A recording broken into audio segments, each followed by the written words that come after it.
સર્વ વૈષ્ણવોને જય શ્રી કૃષ્ણ. આપણી અગાઉની એટલે કે 20મા દિવસની પ્રેક્ટિસ હતી કે જ્ઞાની પુરુષ પણ પરમાત્માના પ્રેમમાં પાગલ ન થાય ત્યાં સુધી તેને આનંદ મળતો નથી.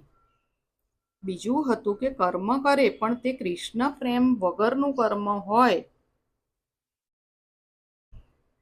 તો તેની કિંમત થતી નથી.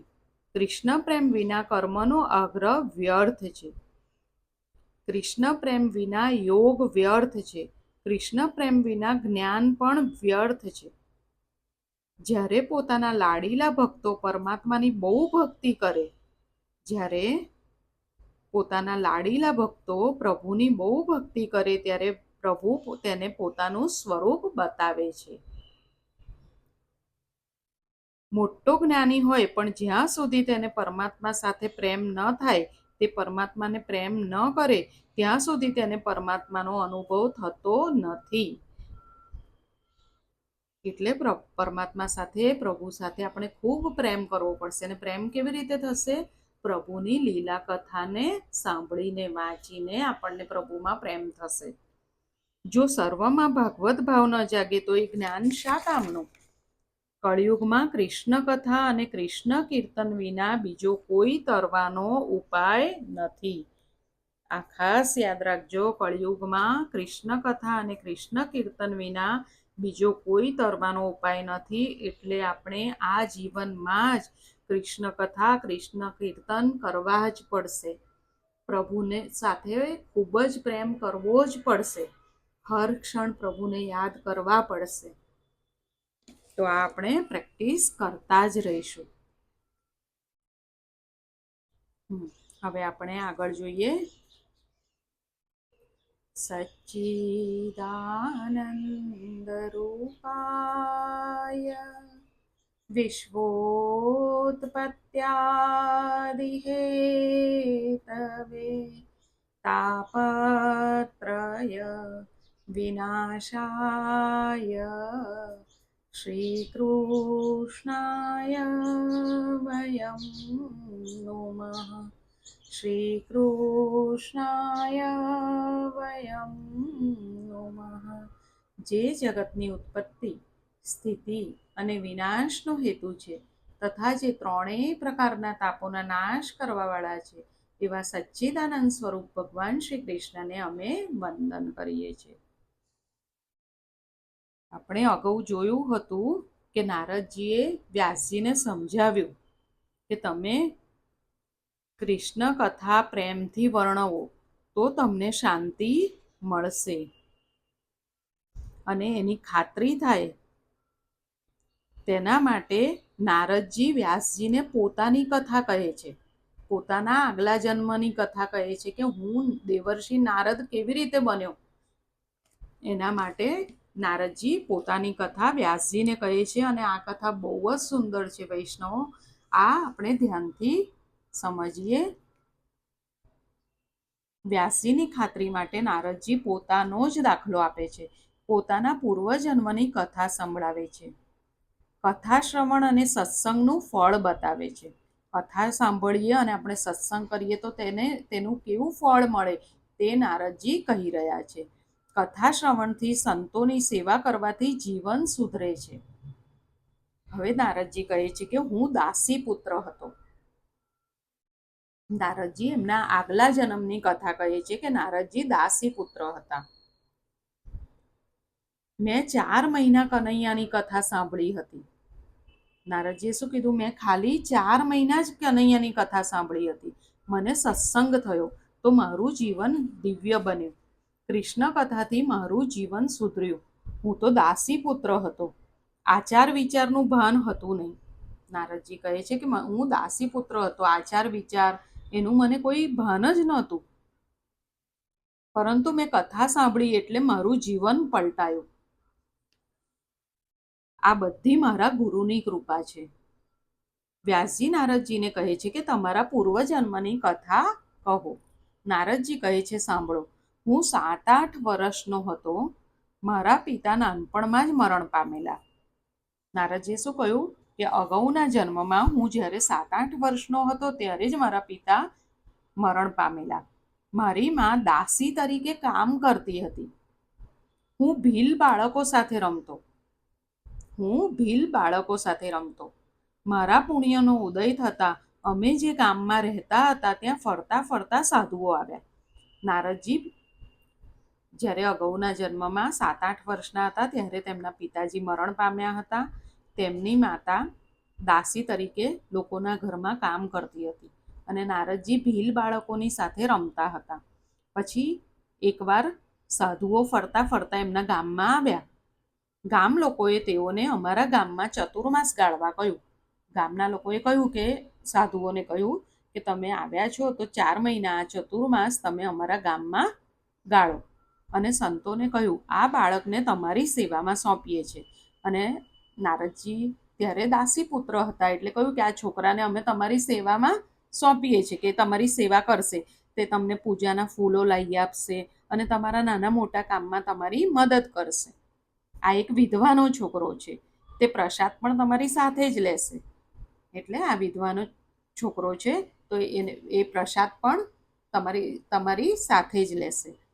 મને સંતોના એકલા દર્શન નહીં પરંતુ તેઓની સેવા કરવાનો લાભ મળ્યો. એટલે નારદજીને સંતોની સેવા કરવાનો લાભ મળ્યો.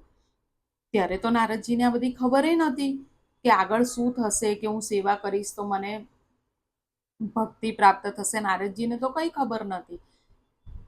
ગામના લોકોએ સેવામાં નારદજીને સોંપ્યા એટલે નારદજી સંતોની સાથે રહ્યા.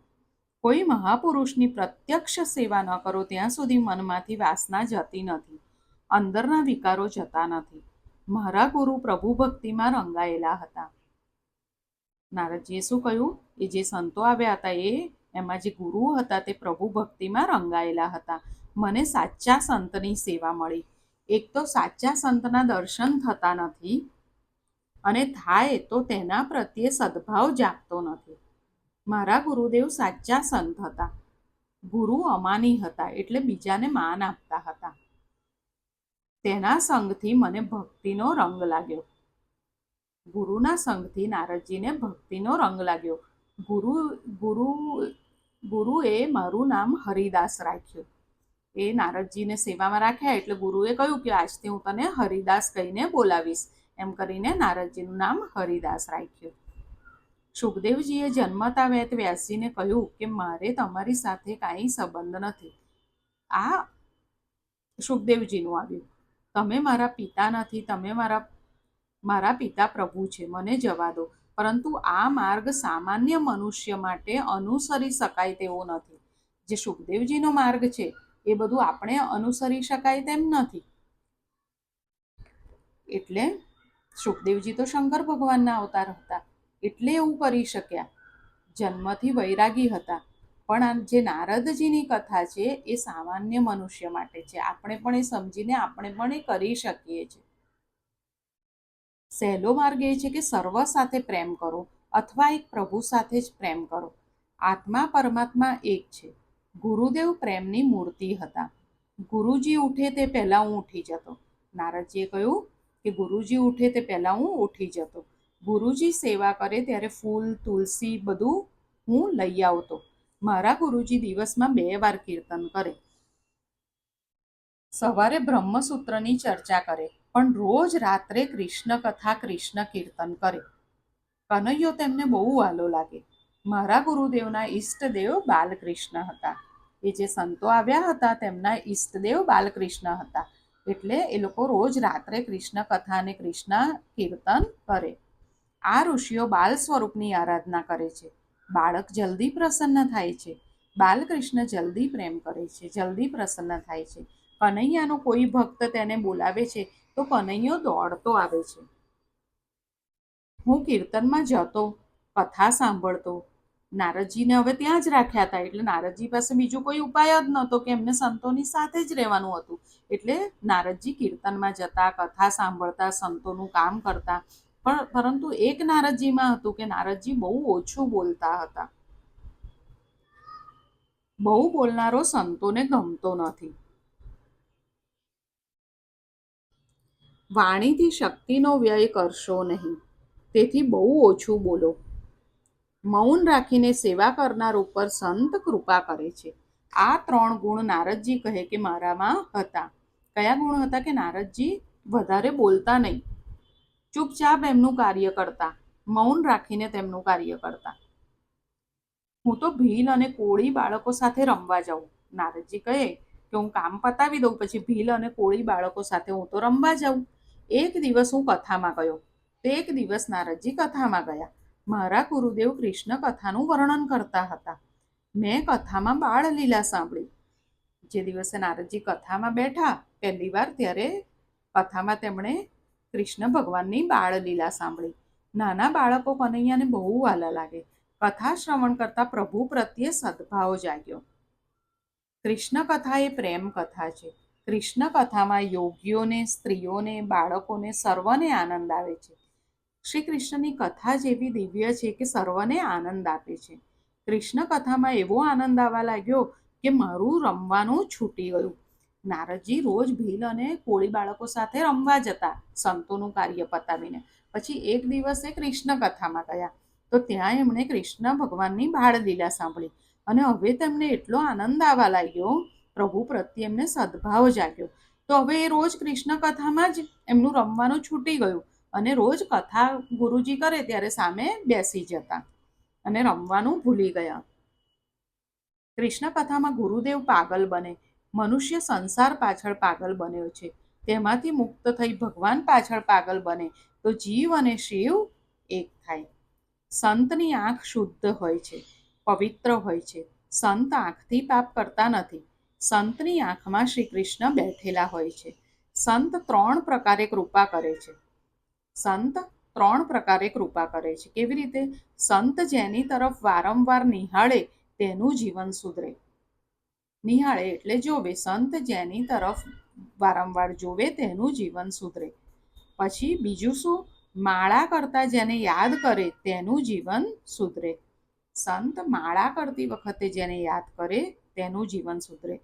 અને ત્રીજું, પ્રેમમાં જેને ભેટી પડે તેનું કલ્યાણ થાય. તમારી આંખ રતનનું જતન કરજો. તમારી આંખ રતનનું જતન કરજો. મારા ગુરુ મને વારંવાર નિહાળે. ગુરુજી કહે આ છોકરો બહુ ડાયો છે. ગુરુજી કહે આ છોકરો બહુ ડાયો છે. ગુરુજીને આનંદ થાય કે આ જીવ જાતિહીન છે પણ કર્મહીન નથી. સંત જેને પ્રેમથી નજર આપે છે તેનું કલ્યાણ થાય છે. સંત જેને પ્રેમથી નજર આપે છે તેનું કલ્યાણ થાય છે. એક દિવસ સંતો જમી રહ્યા પછી હું તેમના એઠા પતરાળા ઉઠાવતો હતો. એક દિવસ સંતોએ જમી લીધું પછી નારદજીને તો ત્યાં કામ માટે રાખ્યા હતા, તો બધાના એઠા પતરાળા ઉઠાવી રહ્યા હતા. હું દાસી પુત્ર હતો, મને ખાવાનું કોણ આપે? ગુરુજીએ આ પ્રમાણે મને સેવા કરતા જોયો. ગુરુજીની નજર પડી, નારદજી બહુ સેવા કરી રહ્યા છે. નારદજીનું નામ હરિદાસ હતું. હરિદાસ બહુ સેવા કરી રહ્યા છે. સંતનું હૃદય પીગળ્યું. ગુરુએ પૂછ્યું, હરિદાસ, તે ભોજન કર્યું કે નથી કર્યું? ગુરુએ પૂછ્યું, હરિદાસ, તે ભોજન કર્યું કે નહીં? મેં ના પાડી. ગુરુને મારા ઉપર દયા આવી. આ બાળક કેવો ડાયો છે. ગુરુદેવને થયું આ બાળક કેવો ડાયો છે. ગુરુદેવે મને આજ્ઞા કરી કે પતરાળામાં મેં જે રાખ્યું છે એ મેં તારા માટે રાખ્યું છે. એ મહાપ્રસાદ છે, એ તું ખાજે. ગુરુજીએ શું કીધું? મેં મારા પતરાળામાં જે થોડું રાખ્યું છે તારા માટે રાખ્યું છે. એ મહાપ્રસાદ છે, તું ખાજે. મેં પ્રસાદ લીધો. શાસ્ત્રની મર્યાદા છે કે ગુરુજીની આજ્ઞા વગર તેમનું ઉચ્છિષ્ટ ખાવું નહીં. સંત કલ્યાણની ભાવનાથી પ્રસાદ આપે તો કલ્યાણ થાય છે. સંતનું હૃદય પીગળતા બોલીને આપે ત્યારે પ્રસન્ન થયા એમ સમજવું. મેં પ્રસાદ ગ્રહણ કર્યો. નારદજીએ પ્રસાદ ખાધો. મારા સર્વ પાપ નાશ પામ્યા. જ્યારે નારદજીએ પ્રસાદ ખાધો તો નારદજીના સર્વ પાપ નાશ પામ્યા. અને નારદજી કહે છે કે મને ભક્તિનો રંગ લાગ્યો, મને કૃષ્ણ પ્રેમનો રંગ લાગ્યો. તે દિવસે હું કીર્તનમાં ગયો. તે વખતે મને નવો જ અનુભવ થયો. કીર્તનમાં મને ખૂબ આનંદ આવ્યો. આનંદમાં હું થઈ નાચવા લાગ્યો. અતિ આનંદમાં દેહાધ્યાસ છૂટે છે. કીર્તન ભક્તિ કૃષ્ણને અતિશય પ્રિય છે. કીર્તન ભક્તિ કૃષ્ણને અતિશય પ્રિય છે. ભક્તિનો રંગ તે જ દિવસથી લાગ્યો. મને બાલકૃષ્ણનો અનુભવ થયો. નારદજીને બાલકૃષ્ણનો અનુભવ થયો. સંપત્તિ આપીને સુખી કરે તે સંત નહીં, પણ તમારા મનને સુધારે, સ્વભાવને સુધારે, તમારી ભક્તિને વધારે અને સુખી કરે તે સંત કહેવાય. એ ખરા સંત કહેવાય. શુકદેવજી કહે છે, નારદજી વ્યાસજીને આત્મચરિત્ર સંભળાવે છે. હું ઓછું બોલતો એટલે મારા ઉપર સંતની કૃપા થઈ. નારદજી શું કહે છે? હું ઓછું બોલતો એટલે મારા ઉપર સંતની કૃપા થઈ. હું સેવામાં સાવધાન રહેતો હતો. હું સેવામાં સાવધાન રહેતો હતો.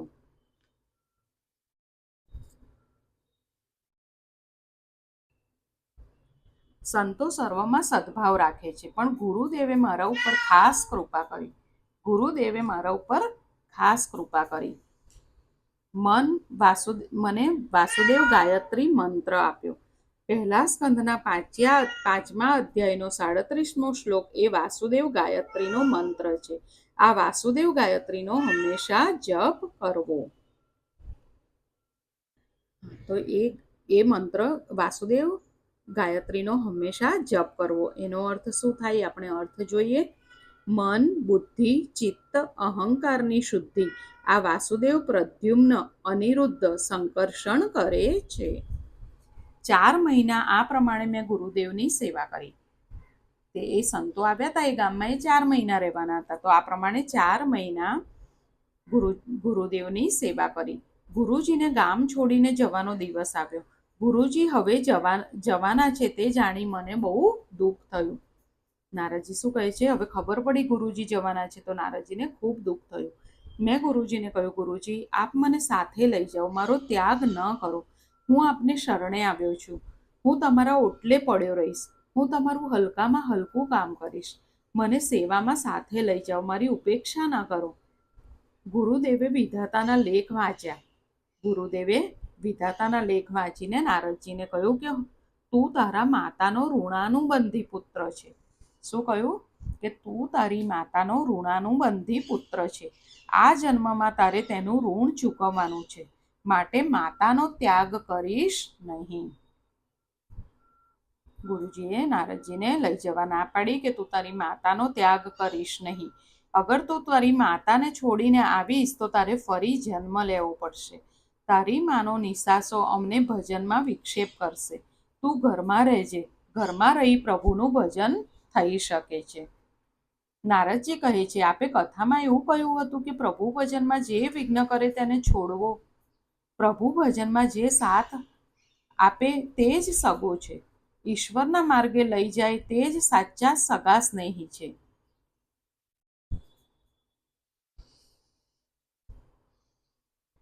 મારી માતા જો મારા ભજનમાં વિક્ષેપ કરનારી હોય તો શું મારે મારી માતાનો ત્યાગ ન કરવો? મારી માની ઈચ્છા છે કે મને સારી નોકરી મળે, મારું લગ્ન થાય, મારે ત્યાં સંતાન થાય. સંસારી મા બાપને એવી જ ઈચ્છા હોય છે કે મારો પુત્ર પરણીને વંશ વૃદ્ધિ કરે. તેમને એવી ઈચ્છા નથી થતી કે મારો પુત્ર પરમાત્મામાં તન્મય થાય, ભગવત ભક્ત થાય. અરે વંશ વૃદ્ધિ તો રસ્તા પરના પશુઓ પણ કરે છે. તેનો શું અર્થ? મારી મા ભજનમાં વિક્ષેપ કરનારી છે. આપે એક દિવસ કથામાં કહ્યું હતું ને કે સગા સ્નેહી પણ જો કથામાં વિક્ષેપ કરનારા હોય તો તેવા સગા સ્નેહીનો પણ ત્યાગ કરવો. આ બધું નારદજી ગુરુજીને કહી રહ્યા છે. મીરાબાઈને લોકોએ બહુ ત્રાસ આપ્યો. ત્યારે મીરાબાઈ ગભરાયા અને તેમણે મીરાબાઈએ તુલસીદાસજીને પત્ર લખ્યો કે હું 3 વર્ષની હતી ત્યારથી ગિરધર ગોપાળ સાથે પરણી છું. આ સગા સંબંધીઓ મને બહુ ત્રાસ આપે છે. મારે હવે શું કરવું? એવું મીરાબાઈએ તુલસીદાસને પત્રમાં પૂછ્યું હતું. તુલસીદાસજીએ ચિત્રકૂટથી પત્ર લખ્યો છે. કસોટી સોનાની થાય છે, પિત્તળની નહીં. તુલસીદાસજીએ શું જવાબ આપ્યો? કસોટી સોનાની થાય છે, પિત્તળની નહીં. તારી આ કસોટી થાય છે. જેને સીતારામ પ્યારા ના લાગે, જેને રાધા કૃષ્ણ પ્યારા ના લાગે, એવો જો સગો ભાઈ હોય તો તેનો પણ સંગ છોડી દેવો. દુસંગ સર્વથા ત્યજવા યોગ્ય છે. દુસંગ સર્વથા ત્યાજ્ય. મીરાબાઈએ આ પત્ર વાંચ્યા પછી મેવાડનો ત્યાગ કર્યો અને વૃંદાવન આવ્યા છે. ભક્તિ વધારવી હોય તો મીરાબાઈનું ચરિત્ર વારંવાર વાંચો. સંસારી મા બાપ પુત્રને પણ સંસારનું જ્ઞાન આપે છે. માના સંગમાં રહીશ તો ભજનમાં વિક્ષેપ થશે. નારદજી શું કહે છે? હું મારી માના સંગમાં રહીશ તો મારા ભજનમાં વિક્ષેપ થશે. આજે અહીંયા સુધી રાખીએ. ફરી નારદજીની આગલા જન્મની કથા આપણે આવતા વખતે જોઈશું. આજે સૌને જય શ્રી કૃષ્ણ.